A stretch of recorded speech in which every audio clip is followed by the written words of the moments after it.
قاعد ما بيعملش حاجه 90 دقيقه بيشتم شيكابالا، جمهور الاهلي الظالم المفتري.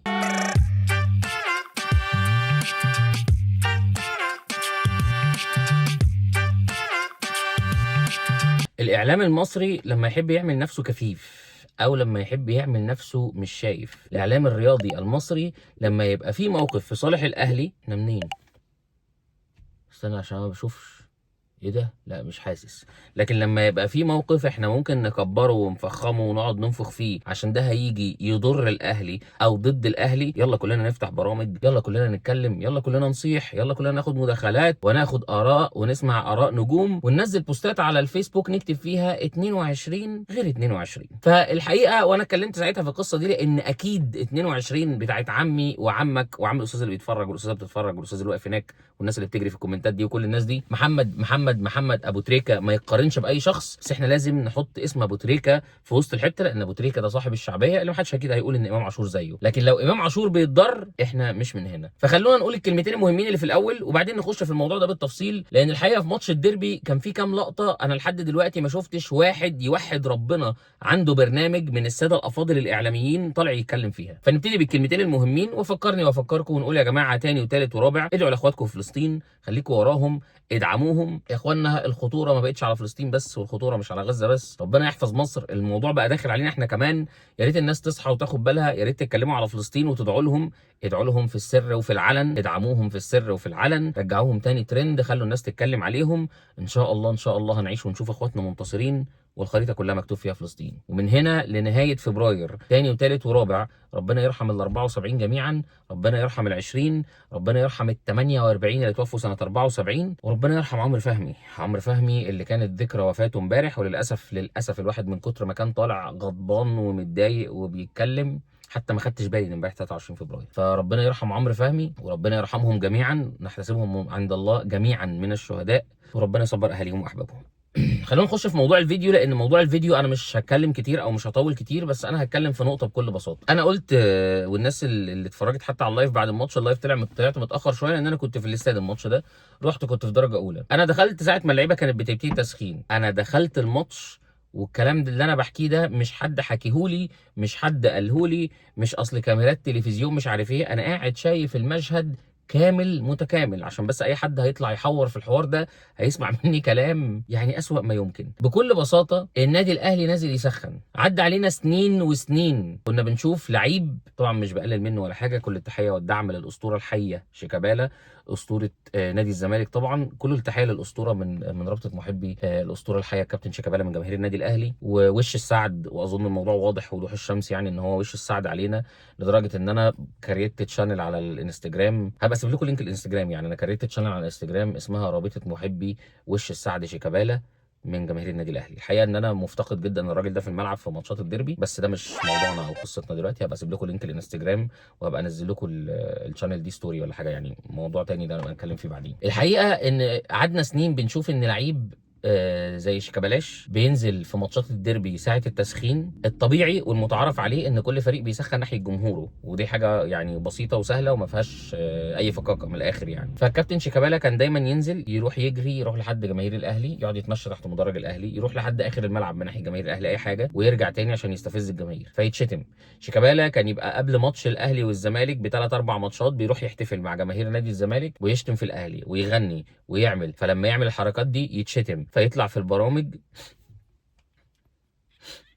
انا ما بقبلش الشتيمه على حد، شتموني بعيالي يا استاذ عمرو، هم اللي قالوا ادبي وشتموني بوالدتي، لكن انا راجل محترم، انا ما عملتش حاجه. انا اي نعم شاورت لهم اشارات جنسيه في الامارات بس مش عارف زعلوا ليه، وشاورت لهم على الجزمه، يعني شويه حاجات بتحصل عادي جدا من اي لعيب كوره في اي حته في العالم. لكن انا مضطهديني ليه؟ لو سمحت شغل لي محمد منير في الباك جراوند، لا مش اي اغنيه وخلاص، شغل لي دول عايروني وقالوا لي يسمر اللون يا لالي، ونطلع نصيح في الاستوديوهات ونتكلم قد ايه الجمهور بتاع النادي الاهلي الوحش قاعد ما بيعملش حاجه 90 دقيقه بيشتم شيكابالا، جمهور الاهلي الظالم المفتري. دي استوديوهات كنا بنسمعها وكنا بنشوف تبريرات للعيب انه بيعمل كده ليه؟ عشان الجمهور الوحش الكخه شتموا، مع ان الواحد عاش وشاف مره واثنين وثلاثه واربعه وعشره ان شيكابالا بيبقى هو البدايه، وهو اللي بيطلع يستفز الناس، وهو اللي بيشتم. وحتى بما ان احنا في فبراير، عشان بس دايما الموقف اللي الناس بتبروزه تقول لك يا اخي ده حتى شيكابالا ده من كتر ما هو طيب، بعد المجزره بتاع بورسعيد طلع في قناه الاهلي وقال انه بينهي الخلافات وانه هيدعم الناس وانه مش عارف ايه. والحقيقه انه فعلا طلع في قناه الاهلي وقال الكلمتين دول، وكانت الدنيا بعدها هديت تماما تماما، ولا حد كان بيشتمه ولا حد كان بيجي جنبه، وكانت خلاص وصفحه جديده واتفتحت والدنيا خلصت. تلف الايام ويروح في ماتش ملوش اي لازمه، كانوا بيلعبوا اتحاد الشرطه اعتقد لو انا فاكر صح، يعني ممكن تبقوا تصححوا لي في الكومنتات. راح لجمهور الزمالك يلا في الثالثه شمال اوسخ عيال، ونقعد نشتم في الثالثه شمال وفي جماهير الاهلي وفي النادي الاهلي. فلما يتشتم نطلع نقول تاني جماهير الاهلي الظالمه المفتريه، محدش بيتكلم. في ماتش الديربي بتاع من يومين ده، بتاع اول امبارح، امام عاشور نزل يسخن، اتشتم بعيلته، خده في عرض مراته. عشان لما بنقول ان جماهير الزمالك اللي بتعمل بريئه، يا جماعه ارجعوا وافتكروا، لان اصلا ما فيش حاجه اسمها مبرر. على فكره انا ما بقولش ان امام عاشور من حقه يرد، لان انا بس ببروز الموقف عشان اوريك مدى التدليس الاعلامي مش اكتر. لكن هل انا مع ان امام عاشور يطلع يرد؟ اكيد لا. ليه؟ لان قلنا ان الجماهير اللي عامله نفسها البريئه الطيبه، لكن جماهير الاهلي هي اللي وحشه زمان. ولو رجعنا بالزمن هنلاقي ان ايام عماد متعب اترفع له مسجات عند جمهور الزمالك يتكلموا عليه ويخوضوا في عرضه ويتكلموا على مراته، لان دي الوساخه المعتاده في مدرج التالتة يمين. عشان بس الناس بتنسى وذاكره السمك بتحضر دايما في المواقف اللي زي دي. ساعتها عماد متعب ما ردش وما حصلش حاجه. ابو تريكه اللي هو ابو تريكه اللي لا كان عمره بيغلط ولا بيشتم ولا بيتكلم، اتشتم واتقل ادبه، ولدرجه ان الراجل لما حط جم ما عملش اي حاجه غير انه راح قال لهم هس، لا شتم ولا شاور لهم على جزمه ولا شاور لهم اشارات مش عارف عامله ازاي، وطلع واعتذر وقال انا غلطان مره واتنين، منهم مره في قناه الاهلي.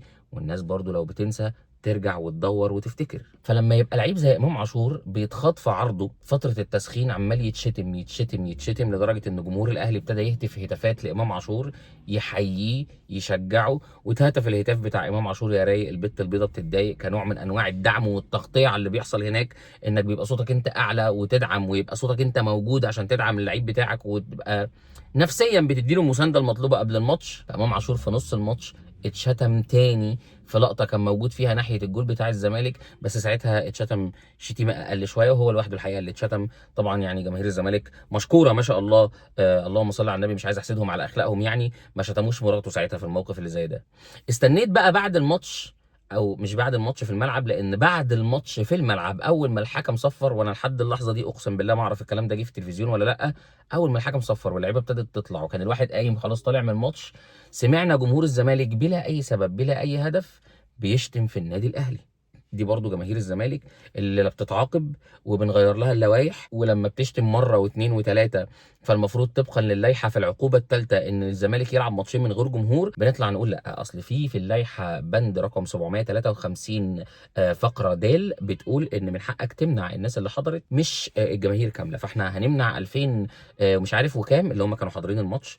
اللي بالمناسبه بيقول لك اصل جماهير الزمالك اللي بتحضر اللي بتعمل مش عارف ايه، كان المفروض الماتش فيه 15000 واحد، كان فيه 2000 بس، يعني ده برضو مش موضوعنا او مش قصتنا، لان الكورفا جامده، مين في البلد دي يقدر علينا، عايشين في حلم واوهام اعتمادا على الشباب اللي لسه طالع صغير وما شافش، فعادي خليهم ياكلوا عيش يومين. المهم بعد الماتش شتموا في الاهلي، فكان الطبيعي طبعا ان جماهير الاهلي اللي كانت خلاص بتطلع من الماتش وقفت شتمت الزمالك وردت عليهم، بعد كده راحوا طالعين. مفيش استوديو واحد يوحد ربنا من الناس اللي كانت عندها فقرات وسهرات وحلقات عشان نطلع نتكلم نقول يا امام بص يا امام يا عاشور انت ركز في الملعب، انت لو ركزت في الملعب هيبقى الوضع احسن من كده. انت لعيب كبير على فكره، وانا بديها لك من باب النصيحه، من باب النصيحه، لان انا شايف ان عندك احسن من كده.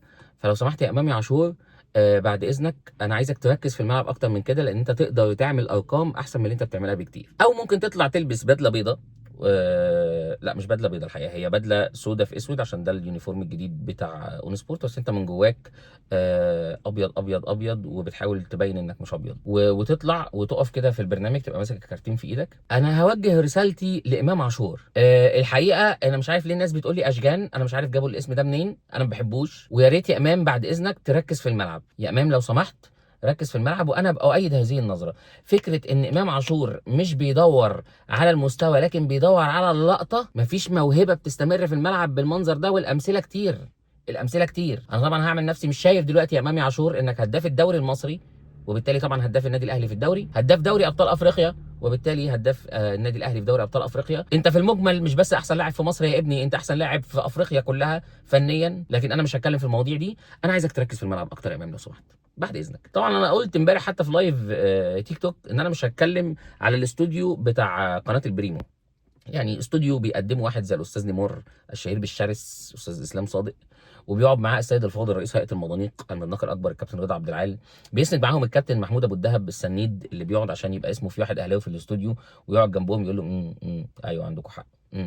فالناس اللي استوديوهاتها دي اساسا ما بتعملش حاجه، استوديوهاتها بلايفات رئيس الهيئه على اليوتيوب او ببوستات الاستاذ الشرس على الفيسبوك، ما بيعملوش حاجه غير ان هم يهاجموا امام عاشور. اكيد مش هستنى من الاشكال دي انها تطلع تقول حاجه في حق ربنا، حاجه يعني كده بما يرضي الله، عشان نطلع نقول ان الواد امام عيب ان احنا بنقول له ركز في الملعب ركز في الملعب وهو مركز في الملعب فيطلع يتشتم. فابقوا سمعوني صياحكم وسمعوني حلاوه صياحكم لما جمهور الاهلي يمسح بلعيب من عندكم البلاط، وابقوا ساعتها ورونا ازاي هتطلعوا تدافعوا عنه وقد ايه اللعيب ده مظلوم وده رد فعل. لان المفروض ان امام حاليا ايا كان هيعمل ايه انا مش موافق، بس انتوا تطلعوا تصنفوها رد فعل. مش ده المعيار الواحد ولا انتوا المعيار بتاعكم استك؟ فيعني عموما انا هبقى استنى كده واشوف لما واحد فيكم يتجرأ ويفتح بقه على حد في النادي الاهلي، لان ساعتها هتعرفوا ليه حلال فيكم اللي الواحد بيعمله. مش عايز اطول اكتر من كده لان اعتقد ان الرساله وصلت، واعتقد انها هتوصل لناس كتيره فيكم. سلام.